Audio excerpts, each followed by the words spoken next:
चर्चा की शुरुआत करते हैं। हमारे साथ एलिमेंट्स प्लेटफॉर्म्स के चेयरमैन और जाने माने मार्केट एक्सपर्ट अजय बग्गा जुड़ चुके हैं। अजय सर, बहुत स्वागत हम आपका करते हैं। कई बार आपसे चर्चाएं हो चुकी है महंगाई पर और आरबीआई क्या किस तरीके की कदम उठा रहा है और क्या आगे उठा सकता है, लेकिन जो आज हमने खुद आरबीआई गवर्नर शक्तिकांता दास साहब को सुना, उनकी बात से क्या हम निकाल सकते हैं? क्योंकि कल एमपीसी एक रिपोर्ट सौंपेगी सरकार को, जो कि फिलहाल सार्वजनिक नहीं की जाएगी, लेकिन कुछ अंश या कुछ उन्होंने एक हिंट जरूर दिया है कि क्या वजह हो सकती है इस बढ़ती महंगाई की और क्यों आरबीआई, जो एमपीसी कमेटी जो 2016 में बनी थी, जिसका मैंडेट है कि उसको काबू में रखना है महंगाई को, 6% से ऊपर लगातार तीसरे क्वार्टर में महंगाई बढ़ती हुई हमने देखी है, जो एक बड़ा चिंता का विषय है, वो क्यों नाकाम रही है? इतने सारे प्रयास किए गए, खुद आरबीआई गवर्नर ने कहा कि ज्यादा हम जल्दी नहीं चाहते थे कोविड के समय में कि एकदम जो ब्याज दरें वो बढ़ा दी जाए, इसे बहुत ही स्ट्रेटेजिक तरीके से बढ़ाया और हमने बहुत ही सधे हुए तरीके से इसको अप्रोच किया है, लेकिन उसके बावजूद महंगाई का काबू में न आना, क्या वजह हो सकती है? जी स्वाति जी, देखिए, ज्यादातर जो महंगाई दर बढ़ी है वो इंपोर्टेड इन्फ्लेशन है और उसका सबसे बड़ा कारण है तेल की कीमतें इतनी तेजी से बढ़नी। $120 तक ब्रेंट क्रूड पहुंच गया था और अभी भी 90-95 के बीच में चल रहा है। तो क्योंकि हम सारा हमारा तेल, लगभग 83% तेल जो है हमारा खपत, वो बाहर से आता है, इंपोर्टेड होता है, तो काफी हद तक इंपोर्टेड इन्फ्लेशन आई। भारत सरकार ने और आरबीआई ने जो 2020 में स्टिमुलस जारी किया था, वो बहुत कैलिब्रेटेड था, बहुत एक सटीक स्टिमुलस था बनिस्बत जो यूरोप या यूएस में बहुत ही बड़ा स्टिमुलस जो पेश किया गया। तो हमारे यहाँ डोमेस्टिक इन्फ्लेशन, इतने कारणों की इन्फ्लेशन इतनी नहीं है और डिमांड हमारी जो बड़ी है वो आप जाके 2019 के लेवल्स पे आई है लौट के। तो हमारा जो पर्सनल कंजम्पशन एक्सपेंडिचर अगर आप देखें, उसमें 8 से 9% की वृद्धि है। क्रेडिट बैंक्स का इस साल ग्रो करना शुरू हुआ, 3 साल के बहुत ही समतल लेवल के बाद, साइडवेज लेवल के बाद। तो हमारे यहाँ डिमांड के कारण ऐसे नहीं था, सप्लाई साइड इन्फ्लेशन है और इंपोर्टेड इन्फ्लेशन है। अब इसमें आप रेट बढ़ा बढ़ा के इकोनॉमी को रोकते अगर, तो गरीब देश के लिए बहुत ही हानि हो जाती। छोटे जो उत्पादक हैं, जो स्मॉल स्केल इंडस्ट्री है, उन सब के लिए बहुत बड़ी एक इशू क्रिएट हो जाती। तो आरबीआई ने बहुत कैलिब्रेटेड मैनर में इसको हैंडल किया है। और तीसरा जो कारण इन्फ्लेशन का रहा है वो रुपया गिरना। जो 10% रुपया गिरा है, उससे इंपोर्टेड इन्फ्लेशन आ जाती है आपके इकोनॉमी के अंदर और ये दुनिया भर में चल रहा है, क्योंकि डॉलर का इंडेक्स जो 92 लेवल से 118, 119 भी गया, अब 109, 110 के करीब है, वो भी 18-20% बढ़ा है विश्व भर में और हमारे यहाँ भी 10% हमारा रुपया गिरा। तो कारण बाहर के थे। ज्यादा तेज अगर इंटरेस्ट रेट बढ़ाते तो इकोनॉमी बिल्कुल बैठ सकती थी। तो एक बहुत ही सुलझे हुए तरीके से आरबीआई ने इसको हैंडल किया है। ये इन्फ्लेशन उन्होंने कहा है कि 4% आने में 2 साल और लग जाएंगे। 2025 के शायद तीसरे क्वार्टर तक हम 4% की उम्मीद कर सकते हैं। तो अभी तो टाइम है इनके टारगेट में आने के लिए, बट 4 ± 2 रहता है, तो 4+2 का टारगेट अगले साल छू लिया जाएगा। बिल्कुल। शक्तिकांत दास साहब जब भी बात करते हैं वो क्योंकि गांधी जी को बहुत फॉलो करते हैं, उनके किसी बात का जिक्र जरूर करते हैं, लेकिन आज उन्होंने महाभारत में अर्जुन का जिक्र किया कि जिस तरीके से अर्जुन की निगाह हमेशा टारगेट पर रहती थी, इसलिए उनका जो इस बार आरबीआई का भी पूरा टारगेट है कि कैसे इन्फ्लेशन को काबू में किया जाए। बहुत इंटरेस्टिंग रहा और वाकई जो भारत की स्थिति है, जिस तरीके से कंट्रोल किया गया है सर, वो काफी सधी हुई हम कह सकते हैं प्रयास आरबीआई की तरफ से रहा है। क्योंकि जैसा हम बाकी दुनिया भर में महंगाई के आंकड़े भी देख रहे हैं, यूएस में 8.2, यूके में 10% से ऊपर, इटली 12% से ऊपर, जर्मनी में 11% के आसपास, या बेल्जियम में 13%, नीदरलैंड में तो 16% के ऊपर है। भारत में स्थिति को काफी हद तक काबू में करने की जरूर कोशिश की गई है। आपने सप्लाई साइड कंस्ट्रेंट बताया कि ये सप्लाई साइड चैलेंजेस है जिसकी वजह से भारत में ये स्थिति पैदा हुई है। जैसे खाने का तेल का आप जिक्र किया, या दाल हो गया, पेट्रोल है जिसका हम ज्यादातर इंपोर्ट करते हैं। स्ट्रैटेजी अजय सर बनाई क्या जाए, मतलब अपनी तरफ से हम क्या प्रयास कर सकते हैं जिससे कि कम से कम इम्पैक्ट पड़े? स्टेट्स के साथ कुछ बैठकर इसको स्ट्रैटेजी बनाई जा सकती है जिससे कि माइक्रो लेवल तक भी जो महंगाई का जो एक दंश है वो कम से कम पड़े।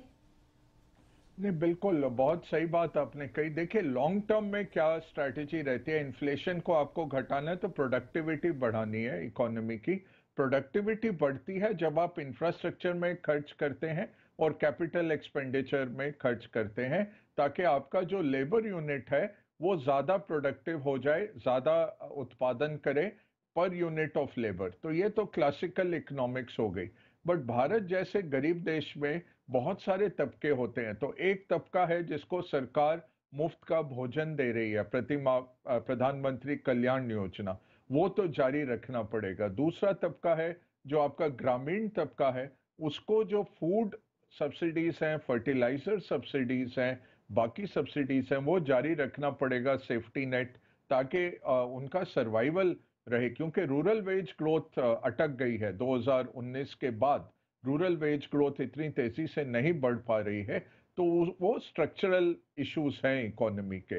तीसरा जो बड़ा एक तरीका रहता है, इंटरेस्ट रेट्स आप बढ़ाइए जिससे एग्रीगेट डिमांड घट जाती है।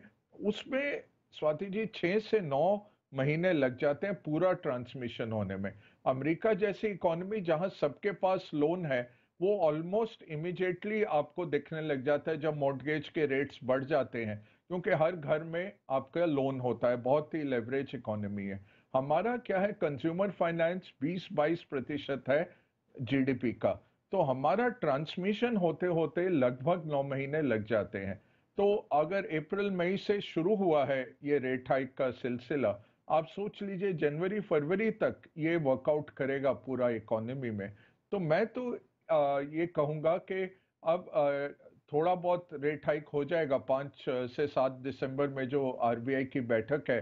आपको रुपए को भी डॉलर के सामने बचाना है, तो एक 35 बेसिस पॉइंट दिसंबर में हो जाएगा और फिर फरवरी मार्च में एक 25 बेसिस पॉइंट करके 6.5% का टर्मिनल रेट पे निवारण हो जाएगा इस साइकिल का।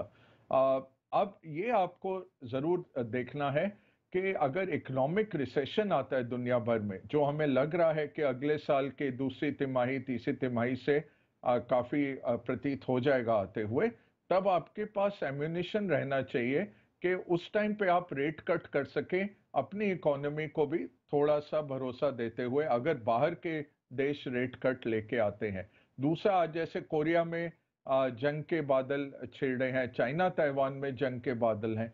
तो अगर इस तरह की चीज आती है तो आपको टारगेटेड स्टिमुलस लेके बहुत मुस्तैद रहना पड़ेगा। तो इतना आसान काम नहीं है ये ग्रोथ और इन्फ्लेशन को बैलेंस करना।